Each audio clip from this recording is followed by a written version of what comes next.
जनपद हापुड़ की तीर्थनगरी गढ़मुक्तेश्वर के ब्रजघाट में 200 अज्ञात मृतकों की अस्थियों के अवशेष यानी फूलों को गंगा में विसर्जित किया गया।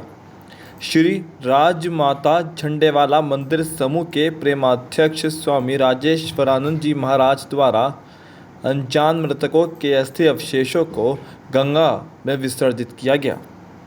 दरबार के प्रबंधक राम बोहरा ने बताया कि सनातन संस्कृति में पितृपक्ष के पावन अवसर पर दिल्ली के विभिन्न शमशान घाटों पर अज्ञात मृतकों के अस्थि अवशेषों यानी फूलों को एकत्रित कर दिल्ली शादरा गोरख पार्क स्थित मंदिर में विद्वान ब्राह्मणों द्वारा मंत्रोच्चारण करते हुए दूध, दही, शहद, गंगाजल, घृत आदि से निर्मित पंचामृत से अभिषेक करने के बाद पुष्प अर्पित करते हुए ब्रजघाट की ओर चलकर ब्रजघाट पहुंचे।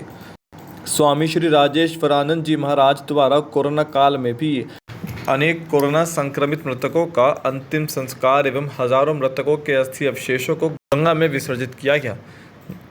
नाव द्वारा ब्रजघाट गढ़मुक्तेश्वर स्थित गंगा के मध्य जाकर इन फूलों को विसर्जित करने से पहले विद्वान ब्राह्मण पंडित अमित मिश्रा, पंडित जतिन शर्मा द्वारा वैदिक मंत्रोच्चारण के साथ पूजा अर्चना की गई। लगभग 200 मृतकों के अस्थि कलश को विसर्जन के बाद गंगा किनारे साधु संतों को शॉल उड़ाकर प्रसाद दक्षिणा देकर दिवंगत आत्माओं की शांति मुक्ति के लिए प्रार्थना की गई।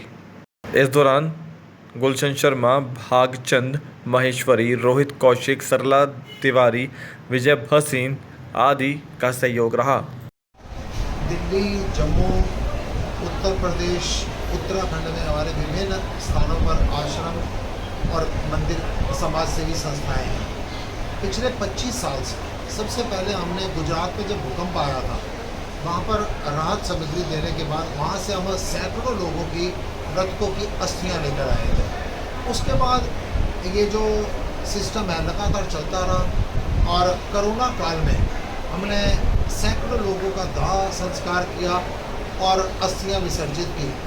हर पितृपक्ष में हम ब्रिज घाट पर आते हैं। वैसे एक बार साल में हम हरिद्वार में इन अनजान मृतकों की अस्थियों के अवशेष, जिनको सनातन धर्म के अनुसार फूल कहते हैं, उनको एकत्र करके ये दिल्ली के उत्तर भारत के अनेक शमशान घाटों से एकत्र की हुई हैं।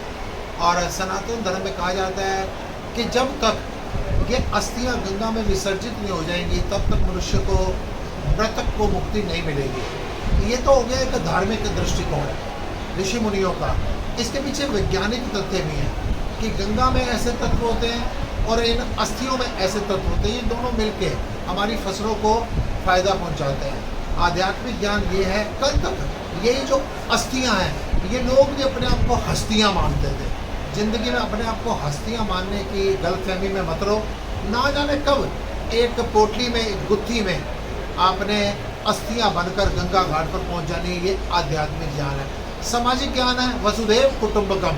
ये सारी वसुधा हमारा एक परिवार है और इस परिवार के सदस्य होने के नाते हम इन अनजान मृतकों की अस्थियां जो अलग अलग शमशान घाटों से एकत्र करके गंगा से सपुर्द करके गंगा में इसको विसर्जित करके पृथ्वी का भार हल्का करने की कोशिश करते हैं। ठीक है, विभिन्न शमशान घाटों से लगभग 200 मृतकों की अस्थियां हमने संचय करके आज यहाँ पर हमने विसर्जित की हैं। इसके बाद यहाँ पर कुछ भिक्षुक लोगों को, साधु संतों को प्रसाद वितरण, शाल वितरण, दक्षिणा आदि की जाएगी। दिल्ली में रविवार को 29 तारीख को बांग्लादेश के नरसंहार में मारे गए सनातनियों हेतु एवं इन 200 मृतकों की जिनकी अस्थियां विसर्जन किए, इनके हेतु, स्वतंत्रता सेनानियों हेतु एक सर्वपितृ यज्ञ किया जाएगा।